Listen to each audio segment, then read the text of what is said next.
Bem-vindo a todos. O meu nome é Carlos Sofia, sou professor da Faculdade de Medicina da Universidade de Coimbra e chefe de serviço de gastroenterologia dos hospitais da Universidade de Coimbra. Vamos ouvir agora o que alguns portugueses têm a dizer sobre as técnicas de diagnóstico em gastroenterologia. Conhece alguma técnica de diagnóstico em gastroenterologia? Não, está-me a dizer palavrões que eu não conheço nada. Técnica de diagnóstico? Pois, como é que se chama aquilo? A introdução daquele objeto que vai até o estômago.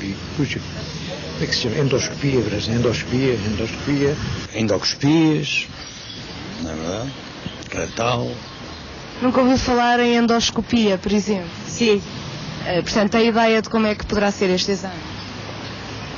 Deve ser muito doloroso e deve ser através de tubos.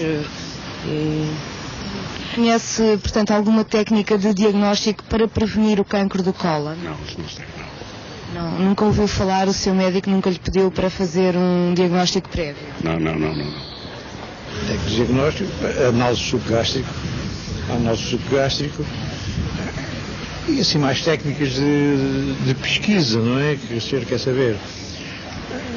Não ser as análises, endoscopia, a radiografia ou a tomografia ao estômago, já não contando naquela coisa mais moderna que é como é que se chama agora? Estou desmemoriado, não me sei mais nada.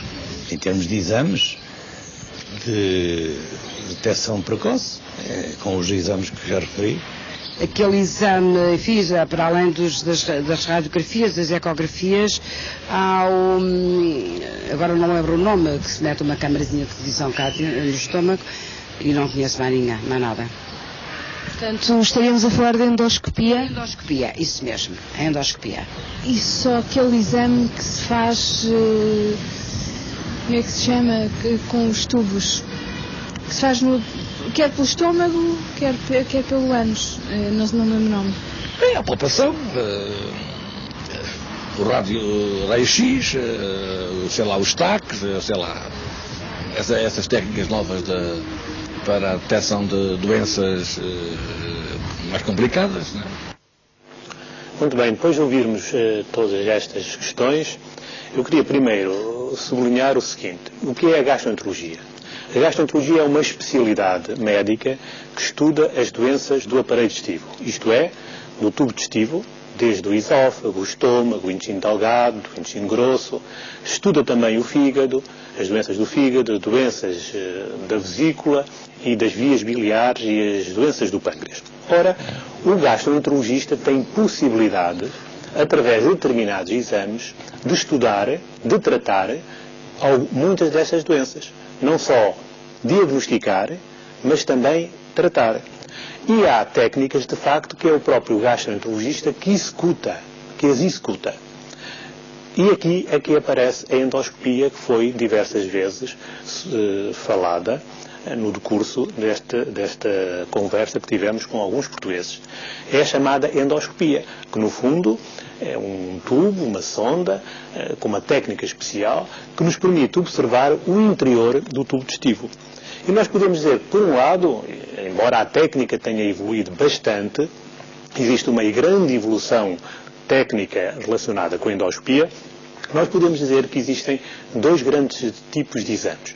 Um é um exame que permite observar a parte alta do tubo digestivo. É a chamada endoscopia digestiva alta. Isto é, permite observar o esófago, permite observar o estômago e permite observar o duodeno. Depois, temos um outro exame, que também é muito importante, como veremos mais adiante, que permite observar a parte baixa do tubo digestivo, ou seja, o ânus, o reto, o cólon, ou se quisermos o intestino grosso, que é a chamada colonoscopia. Quer um exame, quer o outro exame, na maior parte dos casos não é necessário fazer anestesia. Nomeadamente no que se refere à parte alta, à endoscopia digestiva alta, não é necessário fazer qualquer anestesia. Já não acontece isso tanto quando nós pedimos a tal colonoscopia para observar a parte baixa. Mas para além destas técnicas, que são, repito, executadas pelo gastroenterologista, existem outras técnicas que o gastroenterologista pede a outras especialidades para estudar as doenças do aparelho digestivo, como referi anteriormente. Quais são essas técnicas? Por exemplo, o clister opaco, o raio-x do estômago, a TAC, que algum dos telespectadores falou, que é chamada tomografia axial computurizada, a ressonância magnética e a conhecida ecografia. Como sabem, a ecografia, que é um exame também muito difundido e que as senhoras conhecem porque também é utilizado para observar a evolução do feto, ora também o gastroenterologista por vezes pede a ecografia, chamada ecografia abdominal, para observar os órgãos do aparelho digestivo, nomeadamente a vesícula, o pâncreas e outras situações que sejam necessárias. Se tivesse um médico especialista, portanto, da gastroenterologia à sua frente, o que é que lhe poderia perguntar sobre as várias técnicas que existem? Quando é que se deve fazer? Que tipo de sintomas que podem levar a pessoa a pensar que tem necessidade de fazer o exame? A partir de que idade? Se é doloroso? Se tem anestesia? Sei lá, consequências da exposição ao raio-x, se de facto não tem consequências futuras. Bem, como eu disse anteriormente, e dentro da endoscopia digestiva há muitas e diversas técnicas. E técnicas, algumas, tecnologicamente muito avançadas. Não será hoje propriamente, e não terá interesse falar nessas técnicas mais sofisticadas, digamos assim, mas naquelas técnicas mais simples que eu já referi anteriormente. E como eu disse também anteriormente, nós podemos observar, por um lado, a parte alta do tubo digestivo através dessa tal endoscopia digestiva alta. E quando é que ela é pedida? Em geral, quando as pessoas têm má digestões, têm dores no estômago, se tem um certo enfartamento após as refeições, se tem algum desconforto também no decurso de algumas refeições, se têm dores quando estão muito tempo com o estômago vazio, se perdem peso sem um motivo aparente, se tem azia frequente que altera a sua qualidade de vida, se tem dificuldade em engolir. Portanto, quando os pacientes têm estes problemas na parte de digestão, ou se têm dores que começam a sentir no abdômen e particularmente na zona do estômago, a tal endoscopia digestiva alta pode ser muito importante porque irá observar precisamente o esófago, o estômago e o duodeno. Este exame é um exame que praticamente poderá ser feito em qualquer idade, desde que haja coloração por parte do doente. É um exame praticamente sem riscos e que não necessita, em quase 100% dos casos, não necessita de anestesia. Portanto, há um ligeiro desconforto que, de certo modo, é ultrapassado com uma conversa prévia que se estabelece entre o gastroenterologista e o próprio doente. Portanto, isto no que se refere à parte alta do tubo digestivo.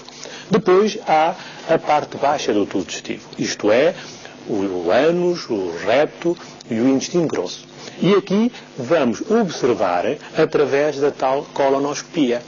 Isto é um exame muito importante nos dias de hoje. E porquê? Porque se sabe que o cancro do cólon e do reto está a aumentar de frequência nos países mais desenvolvidos, nomeadamente nos países da Europa Ocidental e nos Estados Unidos. Ora, sempre que as pessoas notam que têm alterações no ritmo do intestino, alterações na evacuação do intestino, particularmente quando estas alterações aparecem há pouco tempo a esta parte. Ficam mais presos os intestinos, têm mais diarreia, têm dores no seu abdômen. Quando notam sangue nas fezes, é um sinal muito importante que deve alertar o doente. Quando perde peso de uma maneira inexplicável, tudo isto pode implicar que o gastroenterologista peça a tal colonoscopia, isto é, o exame que observa a parte baixa do intestino, nomeadamente o cólon, ou seja, o intestino grosso. Porque poderá detectar diversas lesões, não querem dizer que sejam sempre doenças muito graves, pode ser uma doença benigna, mas também poderá ser um problema mais grave.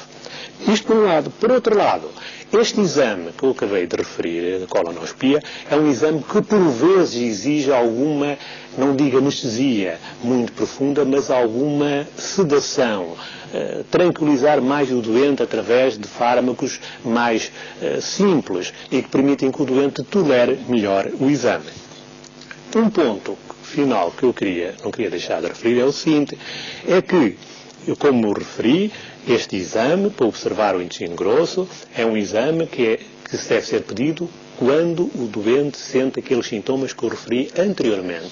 No entanto, é necessário dizer a todos que este exame deverá também ser pedido para prevenir o aparecimento do cancro coloretal, do cancro do intestino grosso, particularmente nas pessoas com mais de 50 anos, mesmo que não tenham sintomas. É um exame de grande importância porque pode prevenir, pode detectar numa fase inicial, ou mesmo antes do aparecimento do cancro, pode prevenir lesões nesses doentes e, portanto, tratá-los convenientemente.